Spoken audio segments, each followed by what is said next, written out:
안녕하세요. 국회의원 지독입니다.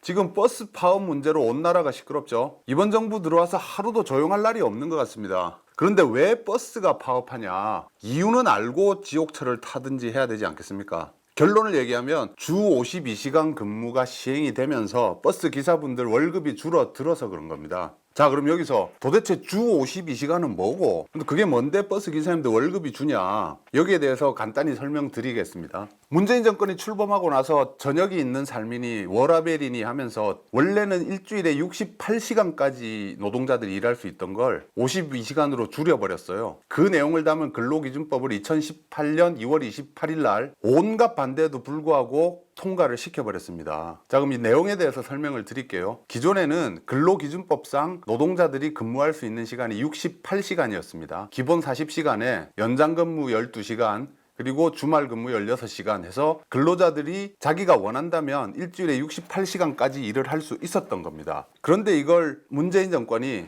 기본 40시간, 추가 근무 12시간, 합쳐서 52시간 이 이상 노동자들이 일을 하고 싶어도 하지 못하게 법으로 제한을 해버렸어요. 예를 들어 어떤 성실한 노동자가 나는 돈을 더 벌고 싶다, 열심히 일해서 빨리 돈을 모으고 싶다, 잔업도 하고 야근도 하고 주말에도 일을 하겠다 라고 해도 안 돼요. 그렇게 하면 사업주가 2년 이하의 징역 혹은 2천만 원 이하의 벌금을 맞게 됩니다. 열심히 근면하게 성실히 일을 하고 싶다는 노동자들도 억지로 일을 못하게 만들어 버린 겁니다. 자, 이 법이 버스 기사님들에게도 당연히 적용이 되죠. 버스 기사님들 급여도 시급으로 계산이 됩니다. 그런데 이 근무 시간을 68시간에서 52시간으로 줄여버리니까 버스 기사님들 급여가 대폭 줄어들게 되죠. 한 달에 80만 원 가량이 준다고 합니다. 80만 원이 작은 돈입니까? 애들 학원을 못 보내요. 버스 기사님들 입장에서는 당장 생계 타격이 오는 겁니다. 자, 그럼 버스 운송업자, 즉 버스 회사 사장들 입장은 어떠냐? 기사 한 명이 68시간씩 근무를 하던 걸 52시간만 근무를 시키려고 그러면 어떻게 해야 될까요? 네, 기사를 더 뽑아야 됩니다. 약 20%가량의 기사를 더 채용해야 돼요. 예를 들어 100명의 버스 기사가 있던 회사는 당장 7월 달부터는 20명을 더 고용해서 120명의 기사에게 급여를 줘야 된다는 겁니다. 버스 기사는 기사대로 월급이 줄고 사업자는 사업자대로 인건비가 더 나가야 돼요. 그래서 이 법 개정할 때 반대가 엄청 심했습니다. 전 분야에서 이거 반대했어요. 52시간 좋다. 그렇지만 특정 업종, 특히 버스 기사 같은 경우에는 이 52시간 근무 예외로 둬야 된다는 주장이 대세를 이루었어요. 이 버스뿐만 아니라 52시간 근무 시행 자체에 대해서 상당히 많은 우려들이 제기가 됐습니다. 어떤 연구 결과에 보면요, 52시간 근무제를 이렇게 급격하게 시행하다 보면 연간 일자리가 40만 개 이상 감소하고요, 임금 소득이 5조 6천억이 준답니다. GDP는 10조 7천억 원이 줄어든다는 연구 결과가 있습니다. 학계뿐만 아니라 기재부나 국토부 같은 공무원들도요, 대놓고는 못했지만 반대를 했습니다. 그런데 이 모든 반대에도 불구하고 문재인 정부와 민주당이 이걸 무대포로 밀어붙여버린 겁니다. 자, 당시 청와대 입장을 한번 볼까요? 문재인 대통령이 착한 얼굴을 하고 나와서 이렇게 얘기했습니다. 장시간의 노동과 과로를 당연시하는 사회가 계속되어서는 안 된다.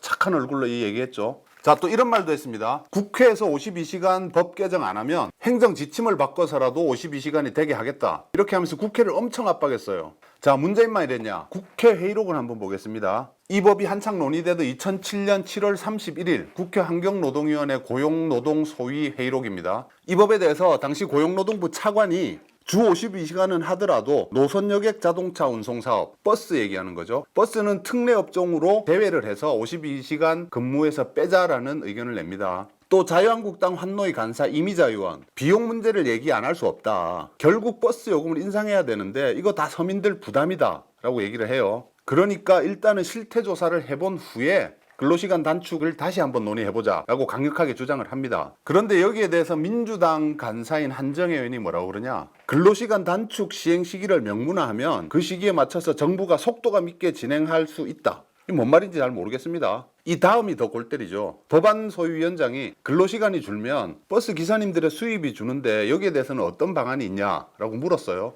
여기에 대한 한정혜 의원은 수입이 줄어들어도 문제가 없다 이렇게 얘기해요. 이 말은 뭡니까? 대통령이 지시했고 민주당이 밀어붙이는데 버스 기사들 수입 주는 거 난 잘 모르겠다. 무책임한 소리잖아요. 자, 그렇다면 문재인과 민주당이 이 뻔한 결과 자기들도 알고 있었을 거예요. 이걸 왜 밀어붙였을까요? 첫째, 이거 당장 인기 얻기 좋거든요. 나중에 이런 부작용이 생기는 거는 뒤로 숨겨놓고 국민 여러분의 저녁이 있는 삶을 드리겠다. 강도 높은 노동에서 해방시켜 드리겠다. 이렇게 막 홍보하면 대통령 지지율 팍팍 올라가거든. 당시 대통령 지지율 80%씩 찍을 때 아닙니까? 얘들은요, 지지율만 올릴 수 있으면 기업이고 노동자고 등골 빼먹는 거 아무렇지도 않게 생각합니다. 둘째, 지금처럼 문제가 발생해요. 현실적인 문제가 발생합니다. 그러면 얘들 종특 있잖아요. 세금으로 돌려막고 국민들 호주머니 털어서 쓰면 된다는 생각을 합니다. 이 사람들은요, 국가 재정, 나라의 장기적인 성장 동력 이딴 거 생각 안 합니다. 그냥 돈 뿌리고 먹을 거 나눠줘서 인기만 얻으면 되는 그런 사람들이라고요.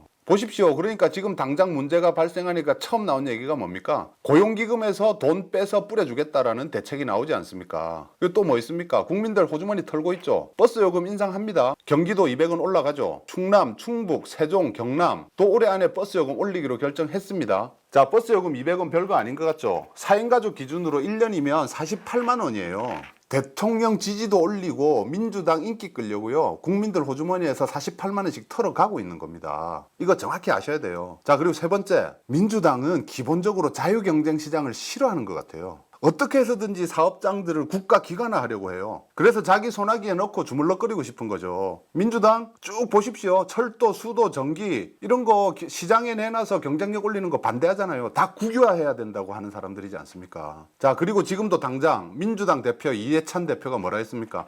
버스 준공영제 해야 한다. 버스 준공영제가 뭐냐면요, 쉽게 설명드리면 버스 회사를 반쯤 국유화하고 기사들을 준공무원화 시키겠다는 거예요. 지금 서울을 비롯해서 몇몇 단체에서 준공영제 하고 있거든요. 거기에 매년 국민 세금이 1조씩 들어가고 있습니다. 그런데 이제 이해찬 대표 말대로 전국 버스를 준공영제 하면 추가로 1조 3,433억이 더 들어갑니다. 매년 2조 3천억 원을 버스 준공영제 하는데 국민 세금을 쏟아 부어야 돼요. 보십시오. 민주당 종특 나오지 않습니까? 사고는 자기 마음대로 치고 빨아먹을 거 다 빨아먹고, 대책은 국민 호주머니 털기, 국민 세금 털기 이겁니다. 자, 결론은 뭐냐? 지금 버스 파업 사태의 원흉은 문재인과 민주당이라는 겁니다. 온갖 사탕 발림으로 국민 지지율 빨아먹고, 사고라는 사고는 다 치고, 문제 터지면 국민 주머니 털고 세금 뿌려대는 거. 벌써 2년째 계속 보고 계신 거죠. 자, 사태가 이런데도 문재인 계속 지지하시겠습니까? 여전히 대가리가 깨져도 문재인인가요? 자, 이번 버스 파업 사태를 계기로 한번 잘 생각해 보시기 바랍니다. 오늘은 버스 파업 사태가 누구 책임인지, 왜 이렇게 됐는지에 대해서 얘기해봤습니다. 감사합니다. 지금 채널 구독자가 14명밖에 안 됩니다. 구독과 좋아요 눌러주시면 큰 도움이 되겠습니다. 감사합니다.